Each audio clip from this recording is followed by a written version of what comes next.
자, 오늘 말씀은 요한복음 8장입니다. 8장 37절에서 47절까지인데 지금까지 계속 말씀이 설교 중심의 말씀이고 논쟁 중심의 말씀이라 조금 어려울 수도 있고 조금 추상적인 말 그대로 실제적인 얘기가 아니라 조금 어색할 수도 있지만 주제를 놓치지 않고 듣는다면 분명 깨달음이 있을 것이라 믿습니다. 37절부터 47절까지 말씀 같이 한번 보도록 합니다. 37절입니다.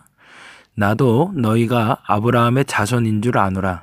그러나 내 말이 너희 안에 있을 곳이 없으므로 나를 죽이려 하는도다. 나는 내 아버지에게서 본 것을 말하고 너희는 너희 아비에게서 들은 것을 행하느니라. 대답하여 이르되 우리 아버지는 아브라함이라 하니 예수께서 이르시되 너희가 아브라함의 자손이면 아브라함이 행한 일들을 할 것이거늘 지금 하나님께 들은 진리를 너희에게 말한 사람인 나를 죽이려 하는도다. 아브라함은 이렇게 하지 아니하였느니라.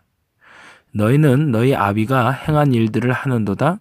대답하되 우리가 음란한 데서 나지 아니하였고 아버지는 한 분뿐이시니 곧 하나님이시로다. 예수께서 이르시되 하나님이 너희 아버지였으면 너희가 나를 사랑하였으리니 이는 내가 하나님께로부터 나와서 왔음이라. 나는 스스로 온 것이 아니요 아버지께서 나를 보내신 것이니라.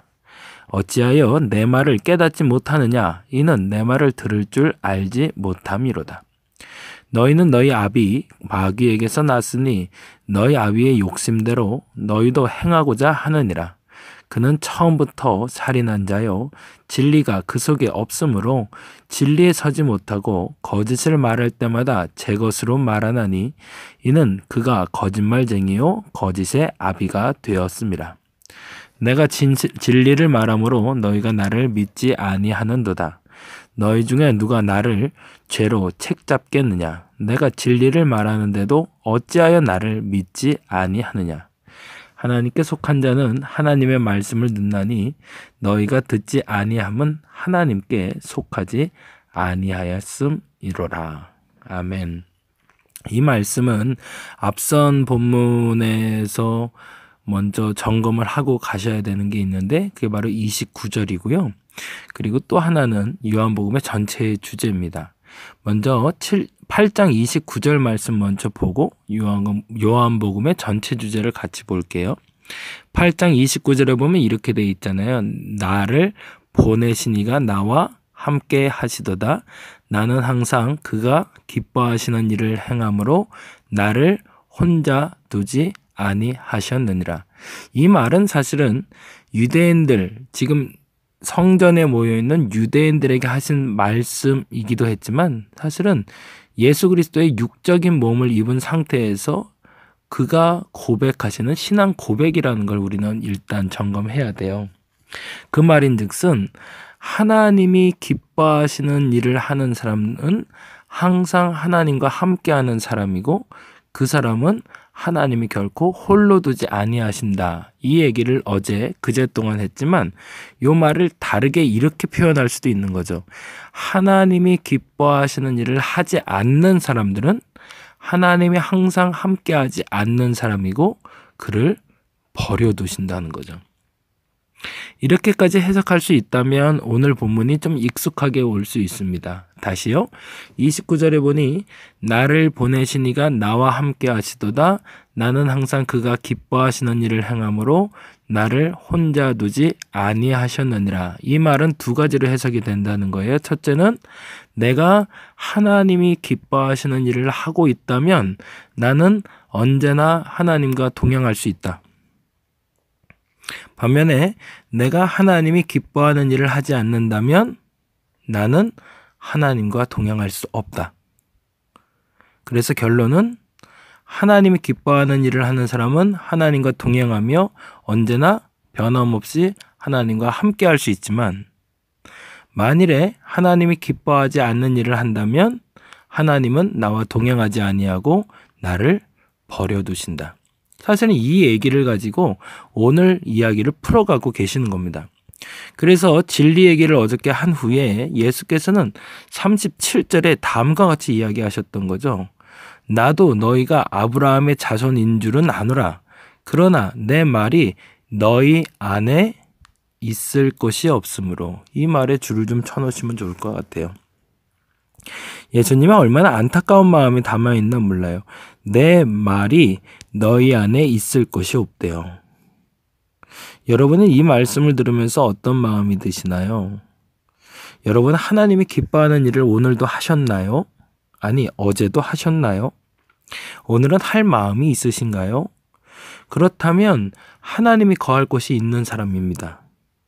근데 만일에 내 머릿속에 꽉 차 있는 게 오늘 나의 이득을 위해서, 오늘 나를 위해서, 나의 가정을 위해서, 이 나라를 위해서, 민족을 위해서는 가득 차 있는데 하나님을 위해서, 보다 정확히는 하나님이 기뻐하는 것은 뭘까? 라는 질문과 그 대답을 찾지 못하는 사람이라면 오늘 본문의 이야기를 듣게 된다는 거죠. 내 말이 너희 안에 있을 것이 없다고. 왜? 내 안이 꽉 차 있거든요. 내 걸로, 내 근심으로, 내 걱정으로, 내 필요로, 내 소망으로, 내가 원하는 것으로 가득 채워져 있는 이에게 결코 하나님의 말씀이 들어갈 것이 없는 거죠. 그러니 어떻게 해야 되는 거예요? 들어갈 것이 없는데 자꾸 비집고 들어오려고 하니 그를 죽일 수밖에 없는 거죠. 그래서 37절에 보니 나도 너희가 아브라함의 자손인 줄 아노라. 그러나 내 말이 너희 안에 있을 것이 없으므로 나를 죽이려 하는도다. 무슨 말이에요?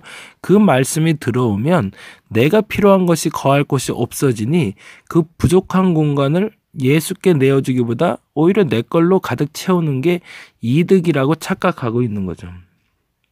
그래서 이런 이들에게는 결코 하나님이 기뻐하는 일을 찾을 수도 없을 뿐더러 이런 이들은 하나님과 함께 할 수 없으므로 하나님이 그들을 방치하신다는 겁니다. 그 얘기를 오늘 반복해서 하고 계시는 거예요. 그래서 답답한 마음에 이렇게 얘기하는 거죠. 40절에 보니 지금 하나님께 들은 진리를 너희에게 말한 사람인 나를 죽이려 하는도다. 아브라함은 이렇게 하지 아니하였느니라. 너희들이 아버지라 말하는 아브라함은 그렇게 행동한 적이 없다. 그런데 41절에 너희는 너희 아비가 행한 일들을 하는도다. 그러니 너희 아버지는 아브라함이 아니라 또 다른 아비가 있다. 그래서 그 아비를 무서운 표현으로 사단이라까지도 표현하시는 거죠. 예수께서는 지금 이 말씀을 하시면서 얼마나 답답했는지를 43절에 이렇게 표현하고 계세요. 43절에 어찌하여 내 말을 깨닫지 못하느냐? 이는 내 말을 들을 줄 알지 못함이로다 라고.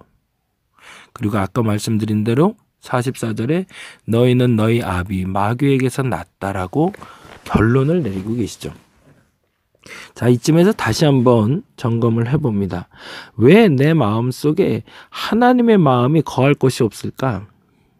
그 이유는 나는 지금도 내가 기뻐하는 일에 집중하며 내가 원하는 일에 최선을 다하며 나의 원을 이루기 위해서 내 것을 지키기 위해서 최선을 다해서 사는 삶을 오늘도 살고 있기 때문에 그렇습니다.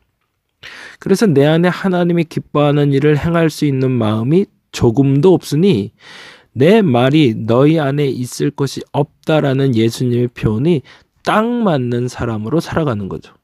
그런데 무서운 건 37절 말씀처럼 그럼에도 불구하고 너희가 아브라함의 자손이라고 고백하는 것처럼 우리는 아직도 그리스도인이라고 착각하고 있는 겁니다.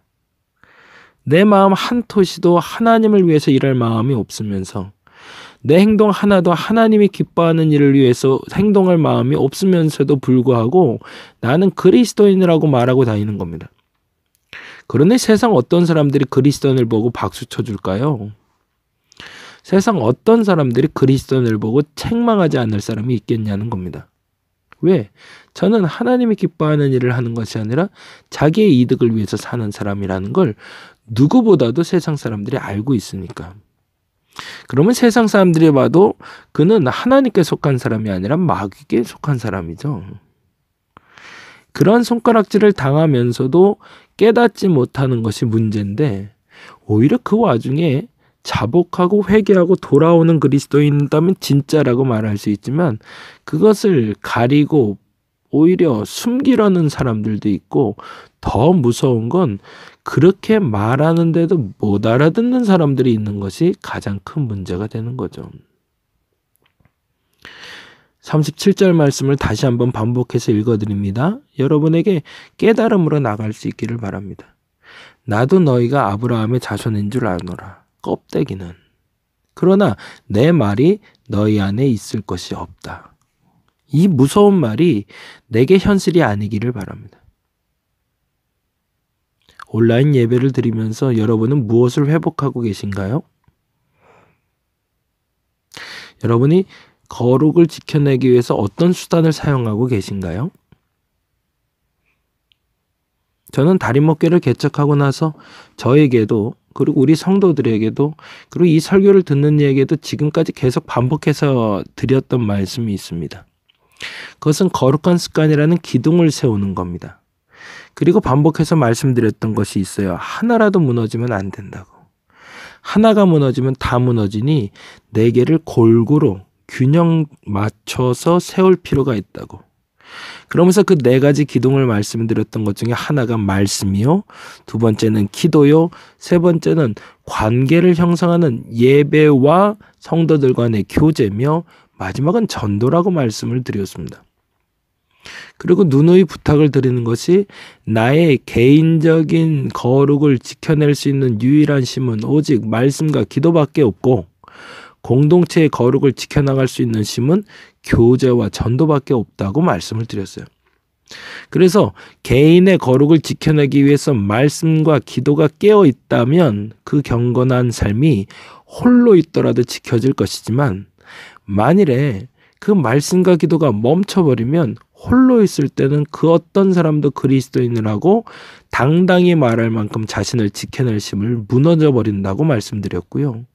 또 하나는 성도들 간의 교제와 그리스도인으로서 비그리스도인에게 하는 전도가 멈춰져 버리면 교회의 사명인 공동체는 깨져버린다는 말씀을 계속 드려왔습니다. 그렇다면 지금은 무엇을 지켜낼 때인가? 두 가지 중에 아주 소극적인 말로 말씀드리자면, 여러분 스스로의 말씀 생활과 기도 생활이 더 깊어졌어야 됩니다. 그러면 여러분 자신은 지켜낼 수 있을 겁니다. 성경을 어떻게 보고 계시는지, 기도를 어떻게 하고 계시는지 확인할 길은 없지만, 그러나 한 가지 부탁드리고 권면드리는 것은, 나 자신이 하나님이 기뻐할 만큼 지금 성경을 보고 있는가?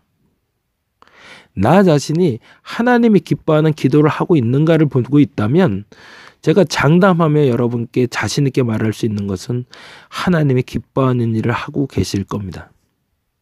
근데 만일에 여러분이 지금 말씀 보는 일이 하나님이 기뻐할 만큼이 채워지지 않았다면, 기도하는 일이 하나님이 보실 만큼이 채워지지 않았다면, 죄송하지만 여러분의 마음도 여러분의 삶도 많이 흔들리고 계실 겁니다. 나를 세우지 못했는데 공동체를 어떻게 세울 수 있을까요? 내가 무너졌는데 어떻게 공동체가 건강하기를 바랄까요? 다시 한번 점검할 수 있는 시간 되었으면 좋겠습니다. 사순절이 끝나가고 있어요. 다음 주는 이제 고난주간이 시작이 됩니다. 고난주간의 말씀을 준비하려고 하는데, 다시 한번 권면드리는 것은 이 고난주간에 다가오기 전까지, 아니 이 사순절이 끝나기 전까지 우리가 버려야 할 것과 그리고 나눠야 될 것이 무엇인지 알아서 그것이 하나님의 말씀의 적용 안에서 이루어지고 우리의 기도의 응답으로 이루어질 수 있는 저와 여러분 되었으면 좋겠습니다.